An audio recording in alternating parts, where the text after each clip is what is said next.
Olá, eu sou a Paula Viana Mendes, professora de desenho e pintura. Seja bem-vindo a esse tutorial gravado exclusivamente para o YouTube e para as redes sociais.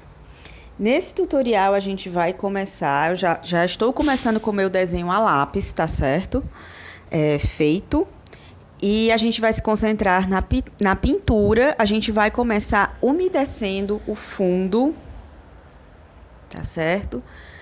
Todo o fundo em volta da figura. A figura você pode deixar sequinha por enquanto, mas todo o fundo a gente vai começar escurecendo. E essa técnica de você começar pintando, certo? A partir de um fundo molhado, né? É chamada de molhado no molhado, tá? As tintas que nós estamos utilizando é a aquarela. Eu estou usando um estojo da Winsor & Newton de 12 cores e um estojo da Lefranc Bourjois também de 12 cores, tá certo? Essa cor que eu estou começando a espalhar aí no fundo é o azul de cobalto. E você vai procurar, você está vendo que eu estou fazendo movimentos circulares com meu pincel? Você vai procurar espalhar essa tinta da maneira mais homogênea possível, certo? Fazendo movimentos circulares. Por que os movimentos circulares? Você está vendo que está ficando assim um efeito meio esfumaçado, fundo, né? Se você fizer, por exemplo, com um pincel quadrado, para deixar ainda mais uniforme, certo? Vai ficar um efeito airado, digamos assim, mas não vai ficar essa sensação de esfumaçado, tá certo? Esse pincel redondo que eu estou utilizando, ele é mais ou menos um número 12.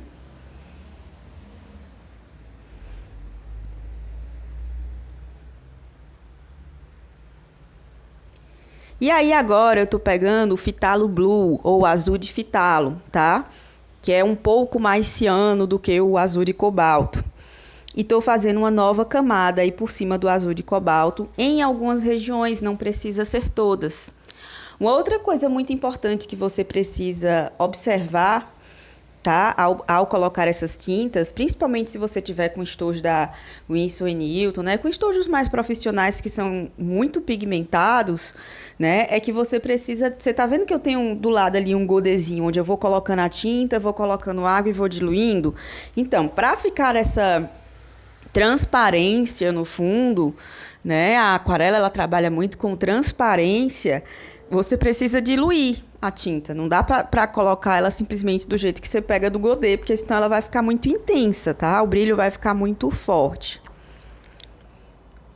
Se você está usando um estojo da Pentel, né, aquele estojo que é mais popular, ele é um pouco menos pigmentado. O que você vai fazer é colocar uma gotinha, certo, do seu azul de cobalto. Eu nunca vi fitalo blue, né, o azul de fitalo no estojo da Pentel, tá, gente? Mas você pode, de repente, trabalhar com o sky blue, né, o azul céu, que eu sei que vem em um dos estojos da Pentel, tá certo? Ou simplesmente com o azul de ultramar, com algum outro tom de azul, para substituir o fitalo blue que eu coloquei no início. Essa folha que eu tô pintando, você vai fazer o seguinte... você vai misturar o seu azul de cobalto, certo? Com um pouco de amarelo limão. E aí você vai obter esse verde da folha que a gente está colocando, tá certo? E aí eu tô colocando também diretamente um pouco de azul sobre a folha já pintada, para dar uma escurecida em algumas partes, tá? E aí, ó, você tá vendo que eu tô passando o pincel do lado de fora porque vazou a tinta, como ainda estava úmido. O nome dessa técnica de você, por exemplo, tem uma tinta num canto que você não quer que ela esteja e daí você quer tirar a tinta, chama-se de levantar, tá? Então, toda vida que eu falar, vamos levantar a tinta, eu tô me referindo a essa técnica de retirar a tinta de algum lugar. E você pode levantar a tinta tanto com um pincel úmido como com um pincel seco, dependendo da situação. É muito importante que você conheça as propriedades da tinta que você está utilizando, porque essa técnica de levantamento, né, a aquarela ela deixa pouco espaço para você corrigir. Se você errar, você corrigir, né, diferente do guache, por exemplo, que você tem muitas possibilidades de correção. Tá certo? Mas, basicamente, na aquarela, se você tiver de corrigir alguma coisa, que levantar alguma tinta, é muito importante que você saiba se a tinta que você está utilizando é permanente. Como é que você sabe disso? Fazendo testes. Pegue seu estojo, separe um papel e aí faça uma manchinha com cada tinta que você tem e depois você tenta levantar. Aquelas que demorarem mais a levantar, que o papel ficar manchado, que não der totalmente certo, tá? São tintas provavelmente permanentes. Estamos aí já pintando o sapinho, tá? Esse tom que eu estou utilizando, novamente eu peguei aquele tom de verde, né? Que a gente já estava utilizando para a folha, mas daí coloquei um pouco mais de amarelo, para ele ficar mais amarelado, ficar um verde limão, bem fresh. E aí, basicamente, o que você vai fazer é espalhar essa tinta da maneira mais homogênea possível. Você vê aí que eu trabalho com 3 pincéis, basicamente, 4, né, se for contar com aqua brush, mas eu trabalho com pincéis redondos, certo? Acho que um número 6, um número 12 e um número 3. E a aqua brush, que é essa caneta aí que desenrosca e você consegue colocar água dentro.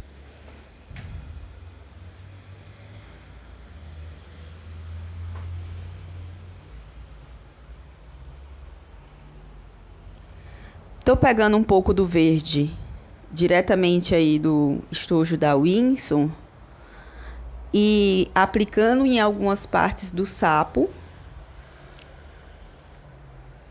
certo? Algumas partes desse sapo, nas pernas e logo abaixo da asa, né? Eu quero que tenha uma leve sombra, tá? Então, nessas partes especificamente, eu vou estar aplicando outras cores para poder criar essa ideia de sombra.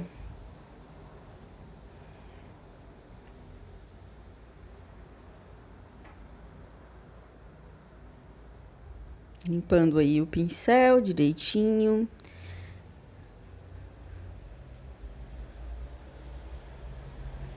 E agora, eu tô pegando meu pincel, que é mais ou menos número 3, número 4, e tô dando aí umas batidinhas. Peguei um pouco de azul de cobalto, tô dando umas batidinhas sobre o sapo para ser aquelas manchinhas. Note que o meu sapo tá úmido, então assim que a tinta, que a manchinha bate, né, sobre o sapo, ela se expande, certo? Se você quiser, você pode dar uma ajeitada com o seu pincel, como eu tô fazendo, mas no geral você não quer mexer muito não, tá? Isso vai ajudar, né, o fato do sapo estar úmido e da tinta se expandir, a ficar uma manchinha mais orgânica. Certo? Se você simplesmente fizesse pintinhas com o seu pincel, ao invés das batidinhas, provavelmente, né, ficaria um pouco menos orgânico. Dessa maneira que eu estou fazendo, como eu não tenho como controlar aonde que a gota vai cair quando eu bato no pincel, né, fica mais aleatório do que se, por exemplo, eu fizer manchinhas em cantos específicos, certo? Então é por isso que eu utilizo essa técnica especificamente, para fazer essas manchinhas, porque eu quero essas manchinhas bem orgânicas. E aí, ó, eu tô aplicando um pouco mais de azul abaixo do sapo na folha, também como uma espécie de sombra leve do sapo sobre a folha.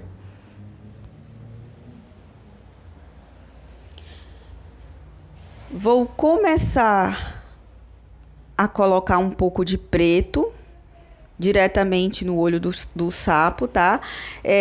Só coloca esse preto se a região do olho que você pintou estiver seca, Se você colocar e tiver úmido, esse preto vai se expandir, certo? Que você não vai ter controle de linha. Colocando aí um pouco mais de azul na folha.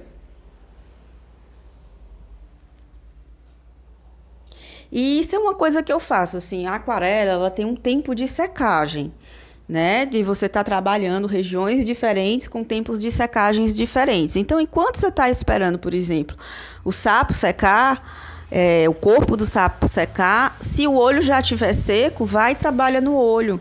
Se você está esperando, por exemplo, a folha secar, vai e trabalha na asa, né? E por aí vai, porque daí você não fica parado, né? Ou se você quiser esperar, também não tem problema nenhum. Mas é importante você observar o tempo de secagem, de absorção da água e da tinta em cada região do papel que você está pintando, certo? Principalmente para não borrar numa hora que você não quer, certo? Para a tinta não se expandir, enfim, para você ter mais controle. Aí, ó, as asas, eu tô colocando esse roxo, certo? Como que eu fiz esse roxo? Eu peguei o azul de cobalto e coloquei um pouco de rosa. Mais rosa do que azul, por isso que ele tá meio lilás. Novamente, tudo bem diluído, né? Eu acho que a graça dessa pintura, do resultado final dessa pintura, é porque tá tudo bem esmaecido, né? Tá com aqueles tons pastéis maravilhosos da aquarela, aquela coisa bem lúdica, né? Então, para conseguir esse tipo de efeito na aquarela, você tem que dar uma diluída na tinta. Você não pode simplesmente pegar ela, principalmente se ela for super pigmentada, né, do seu estojo, e colocar ela diretamente sem diluir, seja no godê, seja no papel.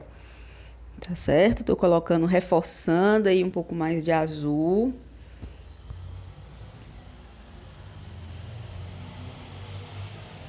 E você observa que mesmo quando eu, por exemplo, escureci essa parte de baixo, né, mesmo não tendo que escurecer a parte lateral, mesmo assim eu continuei acrescentando água no fundo.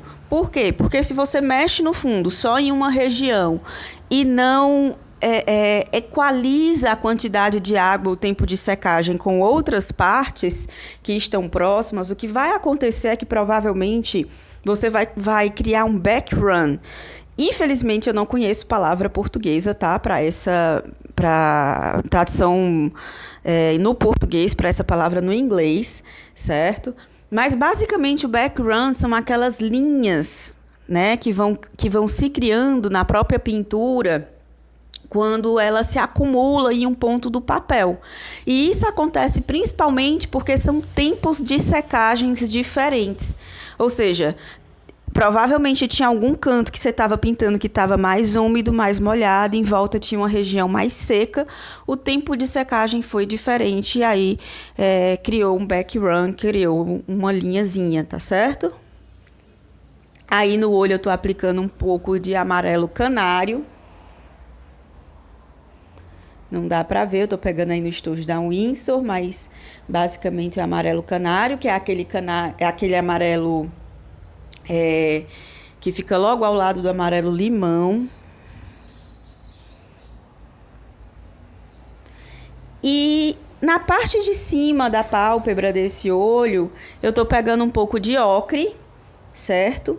E fazendo uma linha. Por que isso? Porque o olho, seja dos animais, né, ou seja, o olho humano, como ele tem uma pálpebra superior e inferior, essas pálpebras elas podem criar sombras, tá?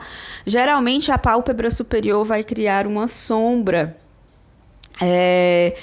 no olho, logo abaixo dela, tá? Então, por isso, se você pinta um olho, por exemplo, da cor que for, nesse caso a gente está pintando de amarelo, né? E você quer colocar essa sombra provocada pela pálpebra, você desce um tom, no nosso caso a gente está usando o ocre, tá certo? Para poder conseguir fazer essa sombra. Ó. Como eu falei para vocês, né, anteriormente, estou aplicando um pouco mais em algumas tonalidades de verde, azul, deixando mais intenso aí nessa parte do sapo, tanto nas patas como perto da asa, certo?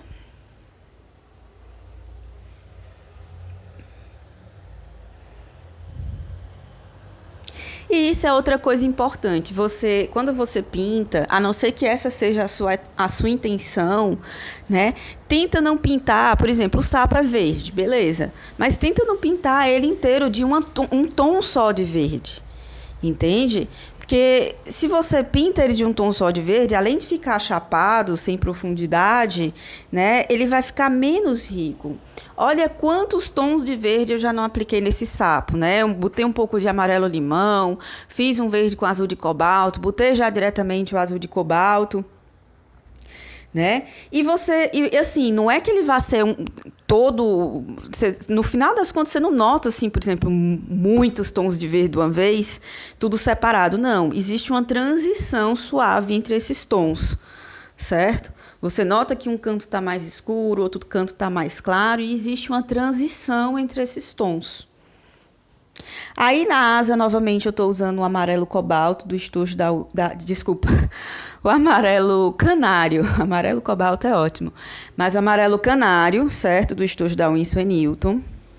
O amarelo cobalto, desculpa, gente, o amarelo canário, e eu aposto que você está morrendo de rir de mim agora, né? Mas o amarelo canário, ele é basicamente o amarelo limão com uma gotinha de nada de laranja, certo? E aí eu apliquei esse amarelo canário nas asas. Tô retocando aí mais uma vez o olho dele, colocando um pouco mais de preto. O motivo de eu ter escolhido o amarelo canário para colocar nas asas é porque o amarelo e o roxo, né? Nesse caso, esse roxo está um pouco mais lilás, mas não tem problema. Eles são diretamente opostos e complementares. Então, essa asa ela vai ficar com alto contraste.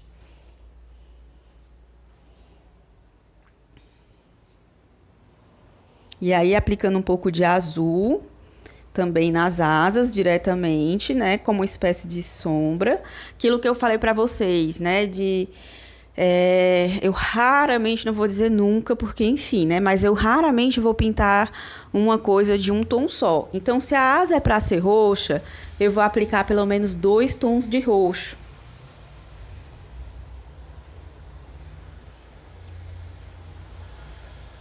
E se você quiser aplicar um tom só, também não tem problema, tá, gente? Contanto que seja uma escolha pessoal e uma escolha consciente.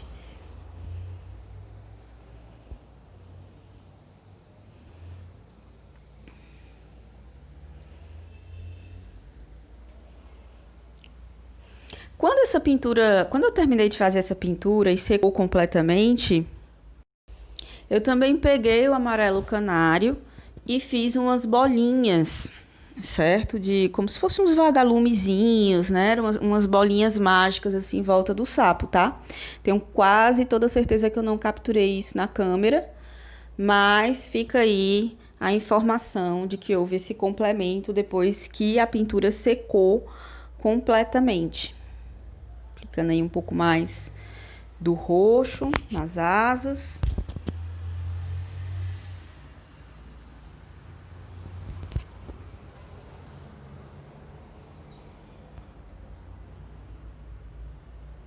Aplicando um pouco desse roxo também no fundo,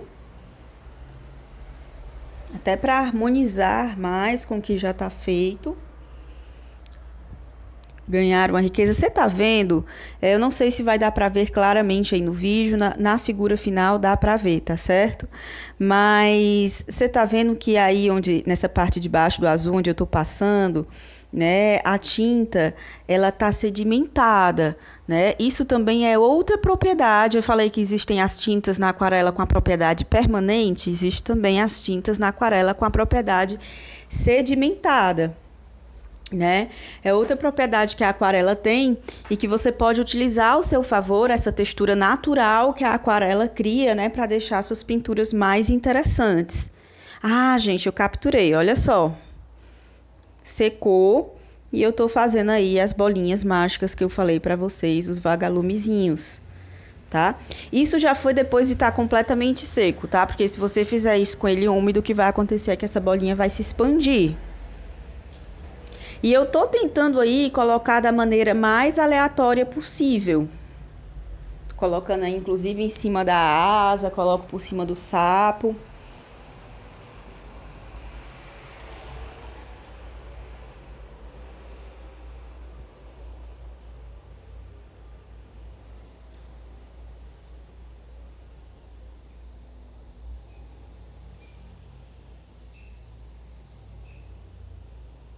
E a gente está se aproximando do final desse tutorial. Estamos quase lá.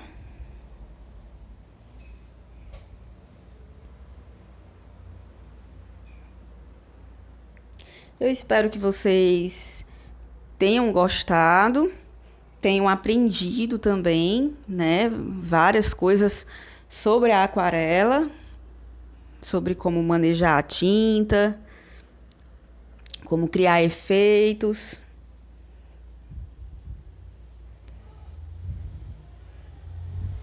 Pegando aí o amarelo canário para dar umas batidinhas.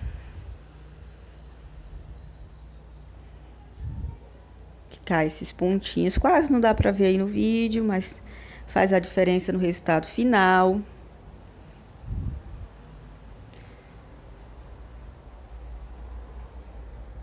Um pouquinho mais de amarelo aí na asa. Últimos retoques, né, gente? Essa fase, primeiro a gente pinta e aí por último a gente vai avaliando o que a gente fez, vendo se tá precisando de retoque, o que precisa de mais contraste.